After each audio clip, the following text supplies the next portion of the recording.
Welcome to Discovering. Tonight we're in Taquamenon country for the first sled dog race of the season here in the UP. It was good.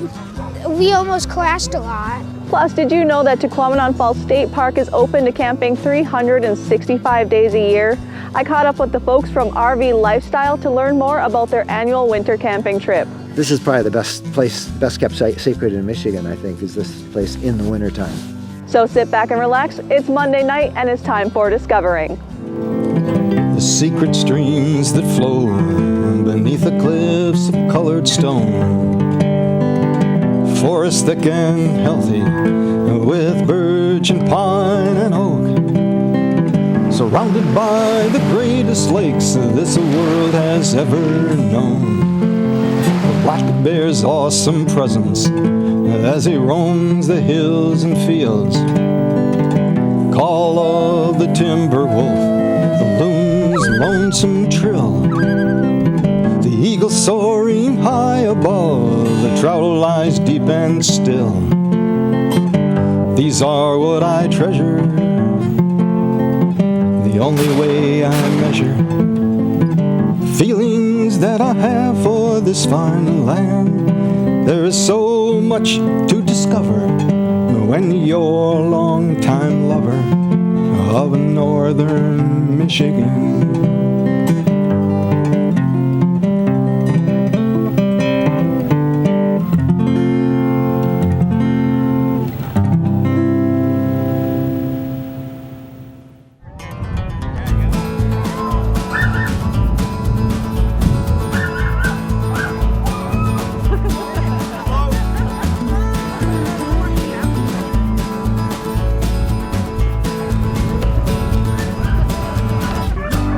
The sled dog racing season is officially underway here in the UP, and I don't know who is more excited, the dogs or the mushers. We haven't raced in 2 years, so it's just so good to be back. I mean, all of the people we only see during mushing season, getting back out on new trails with the dogs. Yeah, this is great. With it being the first race of the season for a lot of us, it's a chance to get together with our mushing friends that are like family that, you know, we get to see mostly just during the winter. So it's nice. It's kind of like a family reunion sort of atmosphere when we can get together with everybody again. This first race is the Taquamenon Country Sled Dog Race, which begins and ends at the Muskellunge Lake State Park, north of Newberry. This one-day race has 2 pro classes and a sport class for beginners and first-time mushers. We have a 10-dog professional class, which is running 34 miles. We have a 6-dog professional class, which is running roughly 22 miles. We have a 4 to 6-dog recreational class, which runs 16 miles. And then our youth run about a 3-mile circuit. That's right, even the kids get to race here. My name is Fern Steelstra, and I'm from the UP. It's fun, and I can spend more time with the dogs. I'm Fritz, and I'm from Port Washington. Well, it's pretty fun, and I like meeting new people here, so yeah. My name is Jason Juck, and I'm from Dundee, Michigan. You need to know your commands to way to go.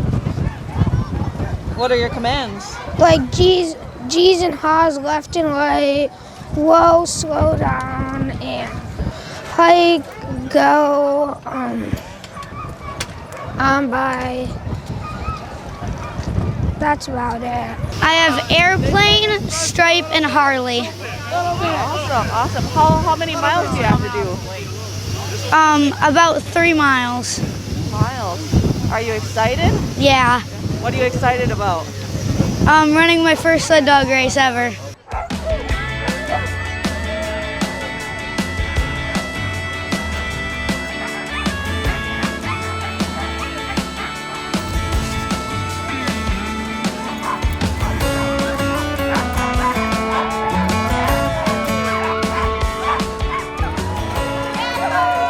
Six mini mushers took off down the chute by themselves behind their very own team of 2 or 3 dogs for a 3-mile race down the trail.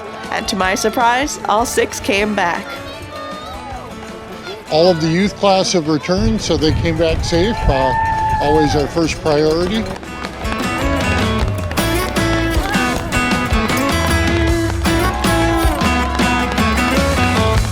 How was it? Great. was good. We almost crashed a lot. The dogs went in the snowmobile trail and I almost fell off a snowbank because I went over a snowbank on it. You saved yourself? Yeah.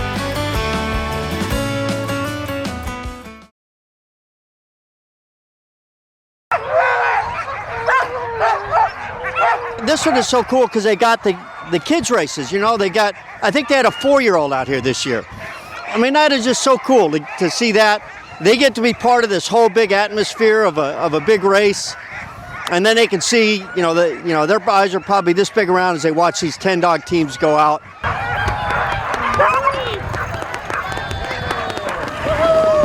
The morning continued with the 10-dog pro class, followed by the 6-dog pro and sport classes.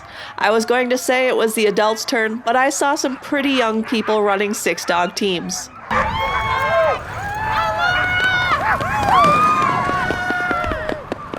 How'd it go today? It was great. Had all of my younger dogs out of the 20M training this year, and yeah, we had a lot of fun. Had a 2-year-old up and lead, and he really rocked it. He discovered how fun it is to pass other teams, so. Good kids, guys.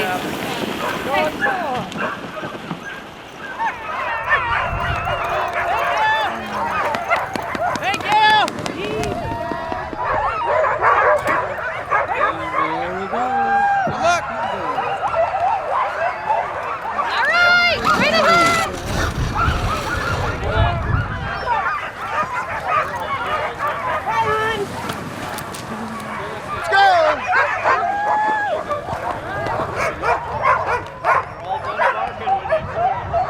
And I got to go out and race, and it's always fun when I can go out with a bombing 10-dog team, and people like Joanne Fortier can't catch me, and that's always a bonus. Now, we had a pretty good run. My dogs went really well. I got to give all the credit to the dogs. I do a little bit of running up the hills and pumping, but they're amazing animals, and I'm really fortunate to be able to do this. It is designed perfectly to bring new people to come up and go dog sledding. So we've got one young lady out on the trail yet. Suze is running her first 10-dog race. She ran a 6-dog race last year and has worked real hard to get good control over dogs, and she's out there bombing the 10-dog pro class. Good girls. Good girls. Kim Darst, I'm from Shingleton, Michigan, and I'm running the 6-dog pro. I have Weasel and Fire in lead, and I also have Galloway and Sparkplug. So most of my team is 5 years old, so they're pretty mature.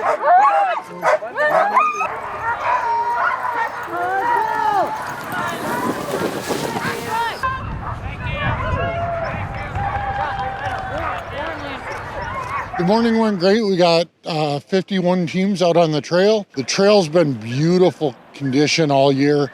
We got some early snow that really packed down and gave a great base to get the trail set in well. So they'll be running over a pretty quick trail this year.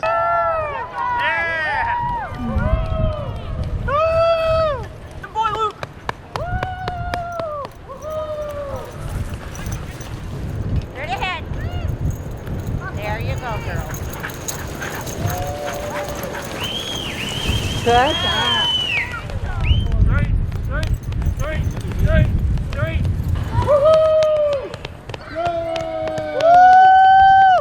It's a dog race, you just never know. They were all pulling hard at the end, but we just didn't have the speed today. Tails are wagging, and they're all eating and drinking, so good run in that sense, just not quite as fast as we'd hoped. But it's good to be back racing, back with all our mushing friends. This is the first mid-distance race. First time racing here and my first official mid-distance race. They did really good. I didn't know what to expect. I've only been training on my ATV.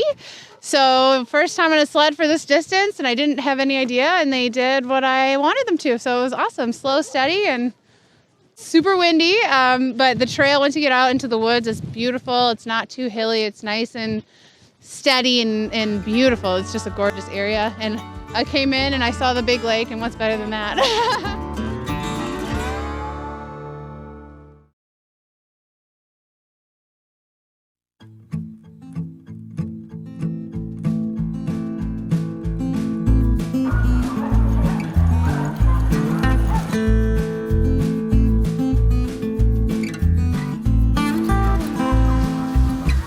And this is always kind of a kickoff race for the upper Midwest. A lot of the mushers that go on to race at the UP 200, Midnight Run, Copper Dog, the Bear Grease, even Iditarod are here today racing with us. We're headed to the John Bear Grease Marathon. Starts in Duluth, Minnesota in a couple weeks. And then the UP 200 is in Marquette. And then out to the Can-Am in Maine. Next race that we are shooting for is the John Bear Grease out of Duluth, Minnesota. And I am going to run the UP 200 this year. Maybe if we have a student that can put in the time to do the training, we'll have a second UP 200 team. Probably we'll have two or three midnight run teams where students are running the midnight run. And then, of course, the Copper Dog. The Tahquamenon Country Sled Dog Race really is a spectator-friendly event, and it is free to attend. Racing began at 9:30, and the last team came back around 2:30. Wear a warm jacket, snow pants, hat, mittens, and a good pair of boots. Move around, and you'll stay plenty warm for those 5 hours.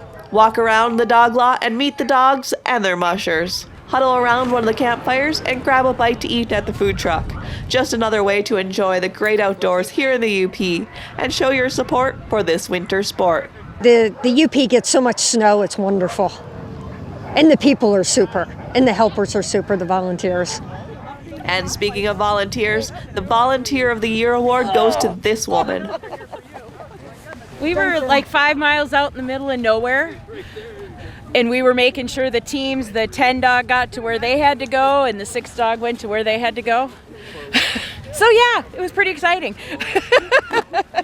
At first it's like a massage on your butt, and then after a couple miles it's like, yeah, okay, this is good. I'm done. Yep, but that's what volunteering's all about. If you do plan to watch the sled dog races next year, there are many motels in the area, or you could go camping. There are a few state parks open for camping in the winter, and nearby Taquamenon Falls State Park is one of them. We offer a couple different types of camping. We have, the power sites that you see around here. Water is available, and just the pit toilets we keep open for the winter. We do offer another part of our campground, which would be just strictly hike-in, and that's a lower rate. There's no electricity or anything, so that's just as basic as you can get. Dues for winter camping, ask questions, research a little bit. Don't be afraid to give us a call. We can give some pointers. If they're coming with campers or, bigger tents, give us a call and we can steer you to a campsite that'll accommodate you better. Be prepared for, sub-zeros. Like last night was -6, so if you don't have everything in row, it's going to be a really cold night in a tent.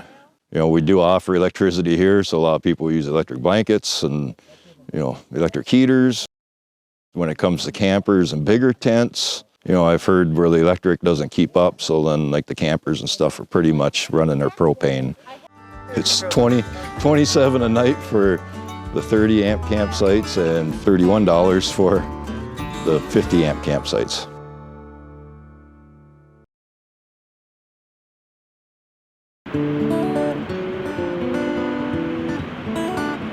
The last 10 years have really picked up for winter camping. I think, between word getting out and then better gear and stuff available for people to use. 2 years ago was a record for us. That was about 280 camping nights for the winter. And last year we exceeded right around 900 camp nights. So A couple people responsible for this increase in winter campers at Taquamenon Falls are Mike and Jen Wedlin from RV Lifestyle, a website, blog, and YouTube channel dedicated to all things camping. They also host an annual RV camping trip here every winter. We're Mike and Jennifer Wedlin. And this is our dog, Bo. This is the 10th year that we have been camping up at Taquamenon Falls with a group of our followers and supporters who follow us, the blog that we do on RV travel and stuff. 10 years ago, we were the only ones here. We came up and we had so much fun. We decided that we would come back the following year and just invite whoever wanted to come. And a few more people came, and a few more people came, and now they come from, one of our guys, they just arrived from Nebraska and from all over the Midwest. So you can see our folks are coming in now, and there probably, they say, about 50 of them before it's all done. So many people miss so much of what the outdoors offers by not being outside in the wintertime. I mean, what is it? It's about 10 degrees now, maybe? And as long as you're moving around, it's great. It's great. And when you go in and you warm up, it's even more fun to warm up. You appreciate it more. Yeah. There's just a different kind of beauty. You can see the upper and the lower falls in the summer, and people think fall colors, they come in the fall, but they forget all about winter. And winter is awesome. It's got a beauty all its own. And it's so impressive to the lower fall, walk to the upper fall, walk along the river's edge, and the colors and the frost on the trees. Hiking in the snow, you know. State drops off snowshoes for our group, and we like a bunch of little kids. We hike around outside. It's just so beautiful, so still. We have a big campfire. Everybody hangs out. You know, it's just like camping the rest of the year, except you wear a lot more clothes. That's what I can say about winter camping. And there aren't mosquitoes, there aren't bugs, the vault toilets don't stink, and the crowds are down. So it's great. Yeah, I'm Steve Bonham from Cincinnati, Ohio, and Patty and I, this is our 4th time up in the Upper Peninsula here and in the winter, and I can't think of any more fun than camping in the snow up here. Well, I'd say before I did it, I thought it was kind of crazy, but we had bought our van, and for 2 years we'd been following Mike Wendland and Jennifer Wendland on their Facebook page and learned all about it. And they were doing this, and it just seemed like a good way to meet some people who like to travel in their vans. And surprisingly, I don't mind winter camping. I like it. We got here yesterday before many other people, and just walking through the campground here, I mean, there were a few people here, but not many, and it was just dead silent. And just the snow, it's just beautiful. I love the snow on the pine trees. This afternoon, the sun was shining, and the snow glistens. It's like glitter coming from the sky. We just don't get that at home.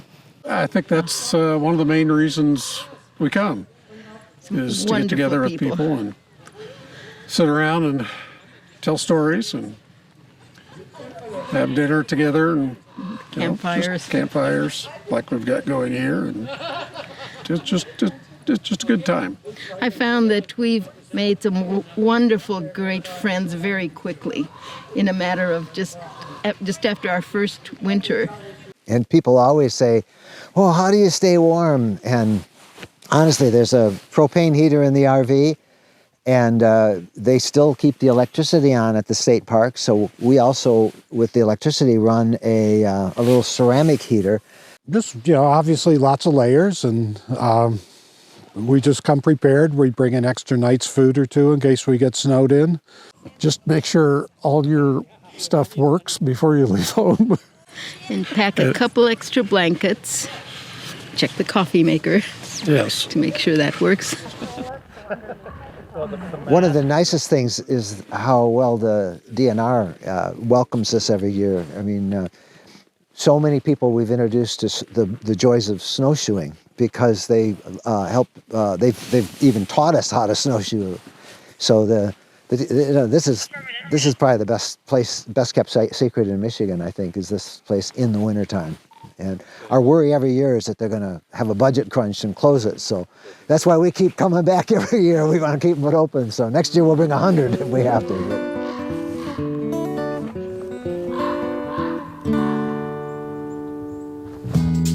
And a quick note to remind you of the 7th annual Frostbite Pike Contest on Saturday, January 29th in Curtis.